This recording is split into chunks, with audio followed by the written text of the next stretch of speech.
Viewing Week 12 in college football here at SBR Forum Videos. I'm Peter Loshak. We're talking right now with returning guest Joe Duffy from OffshoreInsiders.com. Joe, thanks for being back with us this week.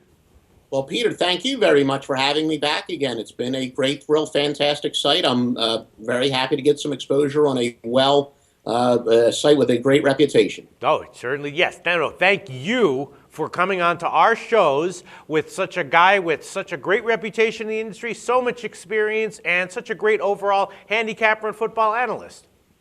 Well, like I said, this gray hair is totally legitimate. There's a lot of experience that went behind acquiring all that gray hair.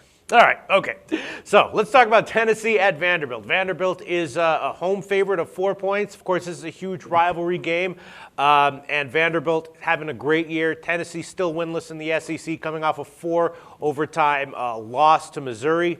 You know, looking at this, obviously the momentum is with Vanderbilt. The question is, you know, I know they are having some injuries on the offensive line, and maybe they had a tough come from behind win in their last game. So I'm thinking maybe for that reason you might want to think that, and because it's a rivalry game, Tennessee's an underdog, you might want to lean that way. But other than that, all the momentum's in Vanderbilt's favor. So is that what you like here?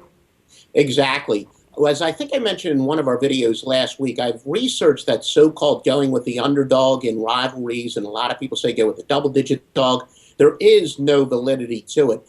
One thing about this rivalry is it's really slightly more one-sided. That Vanderbilt despises Tennessee a lot more so than vice versa. Tennessee is the big brother, but this is what I would call maybe a Charles Atlas game, where Tennessee has dominated Vanderbilt for years, winning 19 of 20 straight up, although cover-wise it's been pretty close, and that's another one of those big myths, not so much a myth, but a case of inductive reasoning where people say, well, just bet the team that wins straight up and you're likely going to get the team that covers. But this is a very rare case for Vanderbilt where they are now the better team. This is as winnable as any game they've played in a couple decades in this series.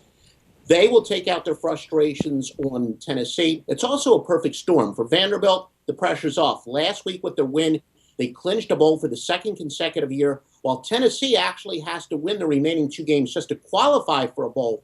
So Vanderbilt's got the momentum, the pressure's off of them, and they get to play spoiler role against their hated rivalry. And you're right, Vanderbilt's off of a little bit of a tough game too, but Tennessee off of a tough emotional and physical game. They lost in 4 overtimes to the team that came in from the Big 12, Missouri.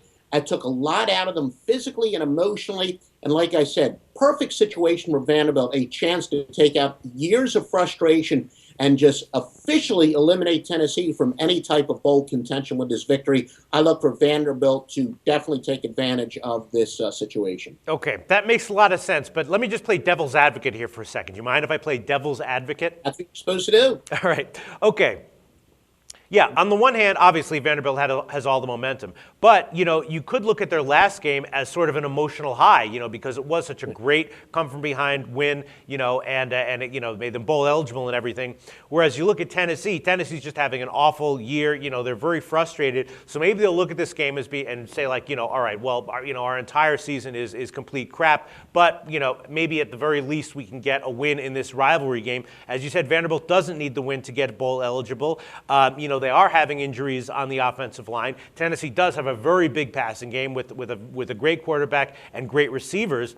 So maybe, even though this is a rivalry game, maybe this is actually a down spot for Vanderbilt after, really finally proving last week that they are a legitimately good SEC team.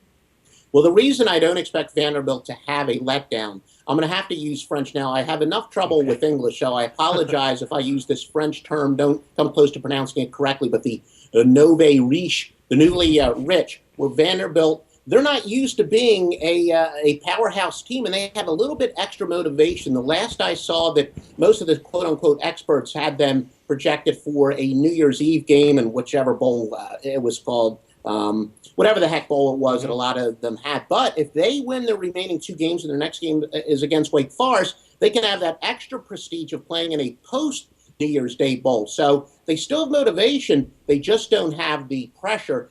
And the fact that Vanderbilt's not a traditional power and they still can get a better bowl bid, I don't expect to have a letdown situation here. All right. We will see how this turns out. Great preview, Joe Duffy from OffshoreInsiders.com. Thanks.